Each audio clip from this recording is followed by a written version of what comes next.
Ouais les potox, c'est Antox et bienvenue dans cette nouvelle vidéo consacrée à la critique de l'épisode 61 des 50 de la saison 2. Comme d'habitude ça va spoiler de partout, donc je vous invite à regarder l'épisode de votre côté dans un premier temps et ensuite à revenir sur cette vidéo pour qu'on puisse en discuter tous ensemble. Retour donc à l'énigme du professeur avec Amélie et Stéphane, et il ne leur reste plus qu'1 minute pour réussir l'énigme. Dans un premier temps, Stéphane propose le chiffre 218, ce qui est faux, on avait vu que c'était 217. D'ailleurs il était vraiment pas loin parce que du coup il était à 1 kg au-dessus. J'avoue que j'étais assez choqué quand j'ai vu ça parce qu'il était vraiment à des années-lumière à l'épisode d'avant, et là il s'est vraiment énormément rapproché. Il leur reste donc une dernière proposition et la réponse qu'ils apportent est 216, et forcément c'est pas la bonne réponse également. Il était vraiment pas loin du tout, 1 kg au-dessus, 1 kg en dessous, il y a vraiment limite pas de chance, j'ai envie de dire. En plus quand ils apprennent c'est quoi la vraie réponse, donc le 217, ils étaient tous vraiment dégoûtés. Enfin Amélie et Stéphane étaient vraiment dégoûtés. Enfin Stéphane était dégoûté hein, parce qu'Amélie elle, à part le regarder et le supporter, elle a pas fait grand chose hein. Donc Amélie et Stéphane se dirigent vers le château et t'as Mel qui demande en fait s'ils ont trouvé la bonne réponse, et Nico il leur proposait le chiffre 217 donc, et Stéphane validait la réponse. Donc Nico a trouvé la solution trop tard malheureusement, après que le jeu s'est déroulé quoi. Puis deuxième partie d'épisode, on a un banquet qui est organisé. Les candidats donc se préparent et se dirigent vers la salle des votes, là où a lieu donc le banquet. Donc ils trinquent hein, ils discutent. Nico il disait qu'il voulait être avec Steph en finale. Ah bah ça va pas être très difficile hein, de toute façon je pense. Et là à l'écran il y a un texte qui s'affiche, il est écrit message pour Amélie, et en fait c'est tous les éliminés, enfin pas tous mais il y a quelques éliminés qui ont enregistré une vidéo et qui sont diffusés un petit peu comme il y a dans toutes les émissions hein. Il y avait la même chose dans Les Apprentis. Bon, dans Les Apprentis c'était justifié parce qu'ils étaient loin de tout, ils étaient sur une île isolée etc, c'était assez compliqué. Là c'est juste un château quoi, donc il y a pas de survie, il y a rien, c'est beaucoup plus simple. Mais bon il y a quand même des candidats qui leur ont laissé un message. Par exemple Amélie, il y a eu Anaïs et Romain. Stéphane il a eu Antoine qui d'ailleurs était en train de l'encenser en lui disant que voilà il était transparent, il était intègre, il était honnête, il chiait de l'or aussi probablement. D'ailleurs transparent, intègre et honnête, ça j'aimais quand même de gros doutes hein, parce que je suis pas très certain de cette info. Il y a Jade forcément hein, qui lui a laissé un message, en même temps c'est sa femme, c'est logique. Mel qui a eu elle des vidéos de Cassandra et de Maïsan, et Nico qui a eu des vidéos de Alex et Fabrice. J'avoue que j'étais quand même content de revoir mon petit Fabrice, ça fait longtemps, j'ai l'impression que ça fait depuis 2 ans que je l'ai plus vu. On sentait en plus que Nico il avait les larmes aux yeux, il était en train de pleurer hein, littéralement en voyant Fabrice. J'avoue que moi aussi ça m'avait fait quelque chose. En plus ils ont un peu une relation particulière, c'est vraiment des comme il dit hein, de toute façon c'est son père spirituel, ils ont vraiment une relation père-fils assez touchante, et j'avoue que ça m'avait ému également. Puis la soirée s'enchaîne avec de la danse, ils font la fête et elle se conclut par une petite discussion entre Amélie et Mélanie qui était un peu en train de ressasser le passé hein, qu'au moment où elles se sont disputées etc par rapport à Jessie, le point de rupture qu'il y a eu et tout. D'ailleurs elle avait dit un truc qui m'avait fait un petit peu rire, parce qu'elle avait dit cette fois-ci t'étais grave concentré sur les stratégies, le jeu, moi finalement pareil. Ah bon? T'es aussi concentré sur parce que quand Jess elle faisait des stratégies etc et qu'elle discutait à tout le monde, toi t'étais à chaque fois isolé. D'ailleurs tu te sentais même seul, genre tu voulais jamais te mouiller, tu voulais jamais qu'on s'associe à des stratégies ou quoi, à moins que t'en aies eu. Et là du coup t'as eu Jess dans le viseur, enfin Jess dans le viseur, t'as choisi plutôt le parti de Steph par pure stratégie, mais tu l'as jamais dévoilé, tu l'as jamais avoué. Et là du coup ça expliquerait la phrase. Là maintenant là je comprendrais tout en fait. Si elle dit ça, là oui, là je comprendrais tout. Mais en apparence elle laissait jamais transparaître que elle était dans les stratégies ou quoi. Elle était toujours bien isolée, bien loin des stratégies. Vraiment le plus lisse possible, être en conflit avec le moins de monde possible, être amie avec le plus de monde possible. Bon de toute façon ça a payé hein, puisqu'elle est là où elle en est aujourd'hui, mais bon quand même, ça m'avait fait rire quand même la phrase qu'elle avait dit. Bref, ils ont tout posé à plat, apparemment elles sont encore plus rapprochées qu'avant, comme quoi il suffit simplement de jurer sur la tête de personnes qui nous est chère et de ne pas respecter notre parole pour se souder. Je suis sarcastique. échec. Le lendemain, au réveil, il démarre la journée avec un cap ou pas cap, et ça a été en fait Stéphane qui a été appelé forcément, puisque c'était le seul qui n'a jamais été appelé de toute l'émission. Amélie qui était en train de se foutre un petit peu de sa gueule, elle voulait dire il a intérêt parce qu'à chaque fois il nous fait sa philosophie. Le truc c'est qu'elle arrivait pas à dire le mot philosophie, je sais pas, son cerveau avait un bug puisqu'elle disait physiolophie, elle arrivait pas à dire le mot, c'était assez drôle. Donc Steph entre dans la pièce et il y a une table où il y a une baguette et 8 boulons qui y sont posés. Le but est simple, réaliser une tour avec 5 boulons grâce uniquement à la baguette, mais cette tour doit être faite sur la tranche des boulons, c'est à dire que tu dois pas mettre les boulons comme ça, ok, horizontalement, tu dois les mettre verticalement sur la petite tranche fine, donc c'est un peu plus compliqué que ce qu'on pourrait croire. Steph il était presque arrivé à la réaliser, mais il a fait tomber sa tour sur le dernier boulon. Le renard par contre lui il était en galère complet, autant les autres, c'était d'ailleurs bizarre hein, parce que autant sur les autres cap ou pas cap, à chaque fois t'avais l'adversaire qui avait l'air de s'être entraîné, il démarrait généralement sur les chapeaux de roue, autant lui on aurait dit que c'était un nouveau en fait, un amateur qui jouait, c'était assez bizarre comme sensation. Et au final c'est Stéphane qui réussit à faire en premier sa tour de 5 boulons. Je pense que le renard il a pas réussi à aligner qu'à une seule fois 4 boulons, c'est absolument honteux de sa part. Par contre Stéphane quand il a réussi, mais j'avais une de ces haines envers lui, le mec il faisait tellement le malin, il était en train de bomber le torse et tout, le mec il se prend vraiment pas pour une merde hein. Mais bon au moins il a pu récupérer 1000 €, donc il a 1000 € qui s'ajoutent à la cagnotte, faisant passer ainsi la cagnotte à 20 301 €. T'as tout le monde qui le charriait alors qu'il avait gagné, ça m'avait fait aussi un petit peu rire. Bon, il a une bonne ambiance dans le château, ça c'est indéniable. Et seulement le cap ou pas cap terminé, on enchaîne directement avec le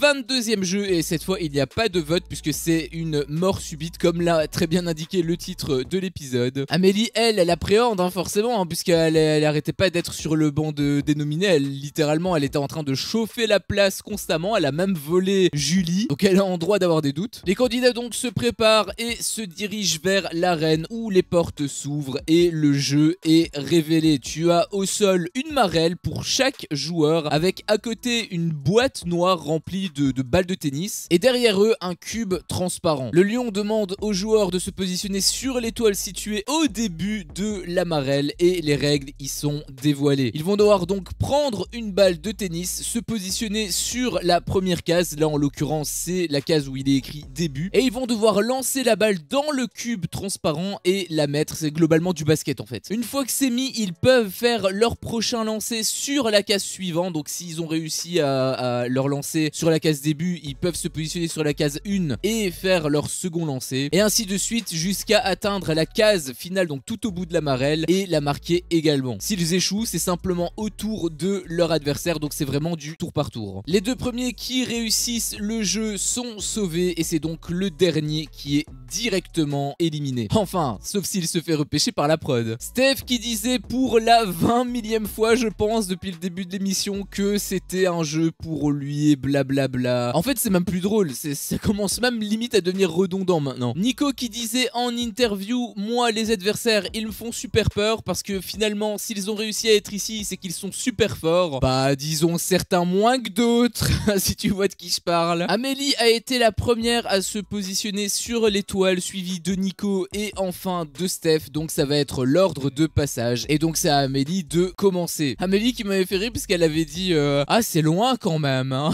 Et ce n'est que la case début, donc imagine sur la case finale. Amélie a commencé donc à lancer et elle a réussi ses 4 premiers lancers. J'avoue que j'étais assez choqué, je me suis dit est-ce que c'est si facile que ça, parce qu'habituellement elle est souvent à la ramasse, et là pour le coup elle était plutôt chaude patate. Donc elle commence le jeu, elle est directement sur la 4e case en fait, c'était assez impressionnant de sa part. Nico lui il effectue son premier lancer et le rate, donc c'est déjà assez mal parti pour Nico, et en plus quand j'ai vu le carnage que Amélie a fait juste avant, je me dis oula, soit c'est Nico qui est vraiment très très nul, soit c'est Amélie qui a eu beaucoup de chance. Et puis vient le tour de Steph et lui il réussit ses 5 premiers lancers, donc il est directement propulsé sur la case 5 après le premier tour. Là j'avoue que je me suis dit que ça puait vraiment beaucoup pour Nico, il avait un net désavantage là. On est donc de retour à Amélie pour le deuxième tour et elle réussit ses 2 lancers suivants, donc elle est sur la case numéro 6. Deuxième tour pour Nico, il réussit enfin son premier lancer mais malheureusement pas le suivant, donc il n'est que sur la case case 1. On le sent qu'il est complètement submergé par la pression. Il voit les autres réussir et lui en plus échouer, donc c'est d'autant plus frustrant pour lui. Il faut qu'il se ressaisisse. Steph qui réussit le premier lancer donc de son second tour, mais pas le suivant non plus, donc il est sur la case 6, ex-aequo avec Amélie. Amélie qui rate son premier lancer du troisième tour. C'est vraiment maintenant que ça va commencer progressivement à être difficile, hein. Ils vont commencer à être de plus en plus loin et là forcément ça commence à être un petit peu chaud. Nico qui essaie de se remobiliser, il se disait remontada, remontada, et au final ça a marché puisqu'il a réussi ses 3 lancers suivants, donc il arrive à réduire l'écart, il arrive à se positionner sur la case numéro 4. Il est quand même bien revenu. Steph lui il loupe directement son premier lancer en fait, et Amélie qui le suit dans le 4e tour en loupant également son premier lancer aussi. Nico lui il réussit le sien en atteignant donc la case numéro 5. Et puis t'as les lancers qui s'enchaînent pour Steph et Amélie qui ratent également jusqu'à l'égalisation de Nico. Donc égalité parfaite entre les 3 joueurs, ils sont tous sur la case numéro 6. Nico a très bien rattrapé le coup quand même. Il leur reste donc à réussir 3 lancers chacun pour être en finale, et c'est Steph qui réussit à mettre le lancer de la case 6, suivi d'Amélie et Nico, donc ils sont tous sur la case numéro 7. C'est vraiment super serré, c'est d'ailleurs super plaisant à voir. Amélie qui reprend la tête en mettant sa 8e balle, donc elle est sur la dernière case. Nico qui rate son lancer et Steph qui lui rattrape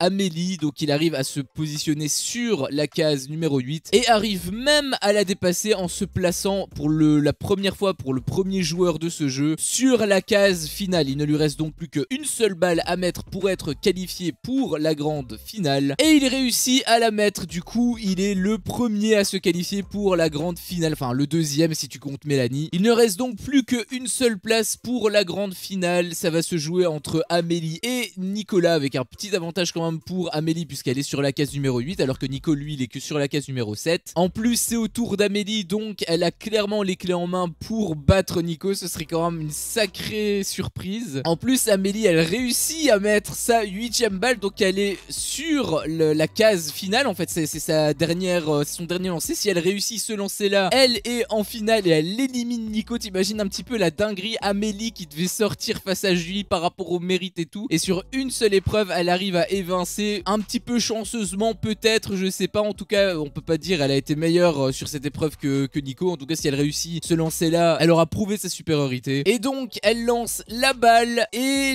l'épisode se conclut comme ça. Du coup on est vraiment bredouille, on est obligé d'attendre demain pour savoir si Nico est éliminé ou s'il a encore une chance. Quoi qu'il en soit c'est assez mal parti pour Nico, donc j'ai hâte d'être à demain pour voir comment ça va se conclure. Voilà, c'était mon avis sur cet épisode. C'était un excellent épisode comme tous les épisodes de la phase finale. Vraiment il y a eu que le ventre mou, la partie avec le ventre mou où il y avait Antoine qui faisait des séances d'hypnose un petit peu redondant et un petit peu à dormir debout aussi, où il se passait tellement rien qu'il était obligé, parce que j'imagine que c'est la prod hein, qui avait scripté le truc, parce qu'ils avaient rien à filmer à côté en fait. Mais à part ce petit passage là, je dois avouer que c'est quand même plutôt plaisant et dynamique, même s'il y a eu quelques petits moments un petit peu mou, mais c'était jamais aussi abusé que cette partie là. Là par contre ça s'accélère vraiment, hein, tout s'enchaîne, en même temps ils sont très peu nombreux et de toute façon on est en phase finale, donc là ça commence un petit peu à tracer vers la fin de l'émission. Bon, la première partie de l'épisode était relativement mou, hein, on va pas se mentir, hein. Il y a eu voilà, il y a eu des petits messages sympas etc, mais on va dire que c'était pas le truc le plus passionnant. Par contre la deuxième partie de l'épisode était quand même vachement cool. Il y a eu le cap ou pas cap, il y a eu donc cette épreuve qui était pour le coup assez divertissante. J'avoue que moi j'étais assez content de voir ce qui s'est passé, c'était plutôt cool, et l'épisode se conclut bien évidemment sur un cliffhanger, hein. Tu sais à quel point je déteste les cliffhangers, mais bon c'est obligatoire hein, j'ai envie de dire hein, pour W9 apparemment. Mais bon on va devoir donc attendre demain pour avoir le fin mot de cette histoire, donc j'ai hâte d'être à demain pour savoir si finalement Nico est éliminé ou pas. Sur ce, cette vidéo s'achève ici. Si mon contenu te plaît, fais-le moi savoir en me laissant un énorme pouce bleu. À chaque fois que je vois ça, je vois que mon contenu plaît et donc moi ça me motive à continuer. Si t'es pas encore un peu tox, qu'est-ce que tu attends pour me défoncer ce gros bouton rouge? N'hésite pas à activer la cloche pour ne rien louper, et je te dis à la prochaine pour une prochaine vidéo. Ciao.